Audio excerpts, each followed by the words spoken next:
ಮಾಡಿದಂತಹ ಪೂಜಾರಾಧನೆಗಳನ್ನೆಲ್ಲ ಆ ನಾಗದೇವರು ಸಂತೋಷದಿಂದ ಸ್ವೀಕಾರ ಮಾಡಿಕೊಳ್ಬೇಕು.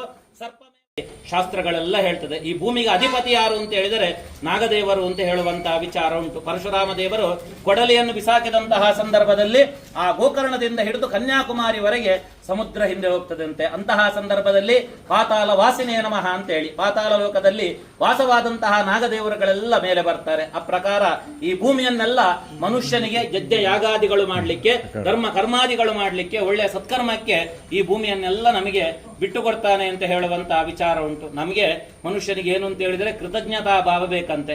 ಯಾರೇ ಆಗ್ಲಿ ಮನುಷ್ಯ ಆಗಿ ಹುಟ್ಟಿದ ನಂತರ ನಾವು ಮೊದಲಿಗೆ ನಾವು ಕಲಿಬೇಕೇನು ಅಂತ ಹೇಳಿದ್ರೆ ಧನ್ಯವಾದ ಅರ್ಪಣೆಯನ್ನು ನಾವು ಕೊಡಬೇಕಂತೆ. ಯಾರಿಗೇ ಆಗ್ಲಿ ಈ ಭೂಮಿಯಲ್ಲಿ ನಮಗೆ ಮನುಷ್ಯ ಆಗಿ ಒಂದು ಜೀವನವನ್ನು ನಮಗೆ ಭಗವಂತ ಕೊಟ್ಟಿದ್ದಾನೆ ತಾಯಿಯ ರೂಪದಲ್ಲಿ. ಆದ ಕಾರಣ ಈ ಭೂಮಿಯಲ್ಲಿ ನಾವು ವಾಸ ಮಾಡುವಂತಹ ಸಂದರ್ಭದಲ್ಲಿ ನಾವು ದೇವರಿಗೆ ಯಾವತ್ತು ನಿತ್ಯ ಕೃತಜ್ಞತೆಯನ್ನು ಕೊಡಬೇಕಂತೆ. ಅದು ಯಾರಿಗೆ ಅಂತ ಹೇಳಿದ್ರೆ ಮುಖ್ಯವಾಗಿ ನಾಗದೇವರಿಗೆ ಹೇಳುವಂತ. ಈ ನಾಗದೇವರ ಭೂಮಿಯಲ್ಲಿ ನಾವು ವಾಸವನ್ನು ಮಾಡ್ತಾ ಇದ್ದೇವೆ. ಅದಕ್ಕೋಸ್ಕರವಾಗಿ ವರ್ಷಂಪ್ರತಿ ನಾಗದೇವರು ನಾವು ಮಾಡುವಂತಹ ಕೃಷಿ ಚಟುವಟಿಕೆ ಆಗಲಿ, ಅಥವಾ ನಾವು ಮಾಡುವಂತಹ ಜೀವನ, ಅಥವಾ ನಾವು ಮಾಡುವಂತಹ ಉದ್ಯೋಗ ವ್ಯವಹಾರದಲ್ಲಿ ಆಗಲಿ, ಯಾವುದೇ ತರದ ನಮ್ಮ ಕೈಯಲ್ಲಿ ಆಗತಕ್ಕಂತಹ ದೋಷಗಳೇನುಂಟು ಅದೆಲ್ಲ ಪರಿಮಾರ್ಜನೆ ಆಗಬೇಕು, ನಾಗದೇವರ ಅನುಗ್ರಹಗಳೆಲ್ಲ ಪ್ರಾಪ್ತಿಯಾಗಬೇಕು ಅಂತ ಹೇಳುವಂತಹ ಉದ್ದೇಶ. ನಮ್ಮ ಹಿರಿಯರು, ನಮ್ಮ ಋಷಿ ಮುನಿಗಳೆಲ್ಲ ನಮಗಿಂತಹ ಸತ್ಕರ್ಮಗಳನ್ನೆಲ್ಲ ತಿಳಿಸಿಕೊಟ್ಟಿದ್ದಾರೆ. ಅದಕ್ಕೆ ನಾವು ಕುಟುಂಬದವರೆಲ್ಲ ಒಟ್ಟಿಗೆ ಆಗುವಂತಹ ಕಾಲ. ಹಾಗೆ ದೇವಸ್ಥಾನದಲ್ಲಿ ದೇವರೊಟ್ಟಿಗೆ ಎಲ್ಲ ನಾವು ಒಟ್ಟಿಗೆ ಸೇರಿಕೊಂಡು ಆ ಆರಾಧನೆಯನ್ನು ಮಾಡುವಂತಹ ಆ ಅಮೃತಗಳಿಗೆ ಅಂತ ಹೇಳುವಂತಹ ವಿಚಾರಂತೆ. ಆ ಪ್ರಕಾರವಾಗಿ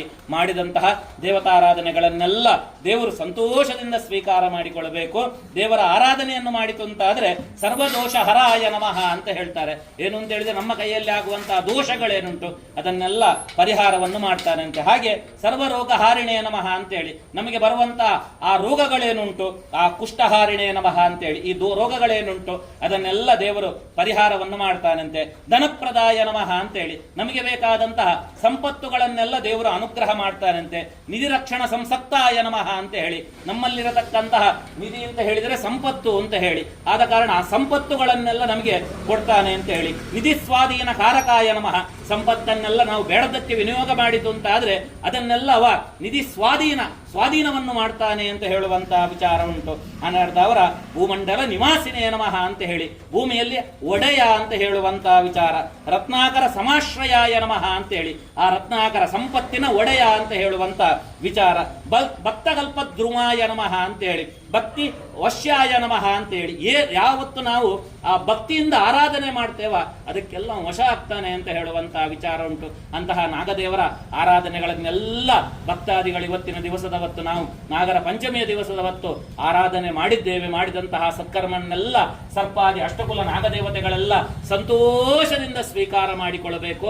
ಯಾವುದೇ ತರದ ಸರ್ಪ ಅನನ, ಸರ್ಪ ಅಂಡಶ್ಚೇದನ, ಸರ್ಪ ವಲ್ಮೀಕಶ್ಚೇದನ, ಸರ್ಪ ತಾಡನ ಅಂತ ಹೇಳ್ತಕ್ಕಂತಹ ಯಾವುದೇ ತರದ ದೋಷಗಳು ನಮ್ಮ ಕೈಯಲ್ಲಿ, ನಮ್ಮ ಹಿರಿಯರಾಗಲಿ ಅಥವಾ ನಮ್ಮ ಕೈಯಲ್ಲಿ ನಡೆಯಿತು ಅಂತಾದ್ರೆ ಅದರಿಂದೆಲ್ಲ ಬರುವಂತಹ ದೋಷಗಳನ್ನೆಲ್ಲ ಇವತ್ತಿಗೆ ದೇವರೆಲ್ಲ ಪರಿಮಾರ್ಜನೆ ಮಾಡಿ ಎಲ್ಲ ಸದ್ಭಕ್ತರಿಗೆ ಬೇಕಾದಂತಹ ದೀರ್ಘಾಯುಷ್ಯ, ಆರೋಗ್ಯ, ನೆಮ್ಮದಿಯ ಬದುಕನ್ನು, ಮುಖ್ಯವಾಗಿ ಮನುಷ್ಯನಿಗೆ ಏನು ಅಂತ ಹೇಳಿದ್ರೆ ಮಾನಸಿಕವಾದಂತಹ ನೆಮ್ಮದಿಯಂತೆ, ದೇಹಕ್ಕೆ ಬೇಕಾದಂತಹ ಆರೋಗ್ಯ, ಅದರಿಂದ ದೊಡ್ಡ ಸಂಪತ್ತು ಯಾವುದೂ ಇಲ್ಲ. ಅದನ್ನೆಲ್ಲ ಭಗವಂತ ಅನುಗ್ರಹ ಮಾಡಿ ವಿಶೇಷವಾಗಿ ಇವತ್ತಿನ ದಿವಸದ ಹೊತ್ತು ಮಾಡಿದಂತಹ ಸತ್ಕರ್ಮದ ಸಂಪೂರ್ಣ ಫಲಪ್ರಸಾದಗಳನ್ನೆಲ್ಲ ಸದ್ಭಕ್ತರಿಗೆ ಭಗವಂತ ಅನುಗ್ರಹ ಮಾಡಿ ನಡೆಸಿಕೊಡಿ ಅಂತ ಹೇಳಿ ಪೂಜಾವಸಾನ ಕಾಲದಲ್ಲಿ ಭಕ್ತಿ ಶ್ರದ್ಧಾಪೂರ್ವಕವಾಗಿ ಸರ್ಪಾದಿ ಅಷ್ಟಕುಲ ನಾಗದೇವತೆಗಳಲ್ಲೆಲ್ಲ ಭಕ್ತಿಯಿಂದ ನಾವು ಪ್ರಾರ್ಥನೆಯನ್ನು ಮಾಡಿಕೊಳ್ಳುವ.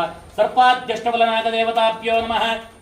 ಮಾಡಿದಂತಹ ಪೂಜಾರಾಧನೆಗಳನ್ನೆಲ್ಲ ಆ ನಾಗದೇವರು ಸಂತೋಷದಿಂದ ಸ್ವೀಕಾರ ಮಾಡಿಕೊಳ್ಬೇಕು. ಸರ್ಪಮೇವ ಅವಶ್ಯಮೇವ ಕರಣೀಯ ಆರೋಗ್ಯ ಪುತ್ರಾಪ್ತಯೇತ್ ಅಂತ ನಾವು ಹೇಳಿದ್ದೇವೆ.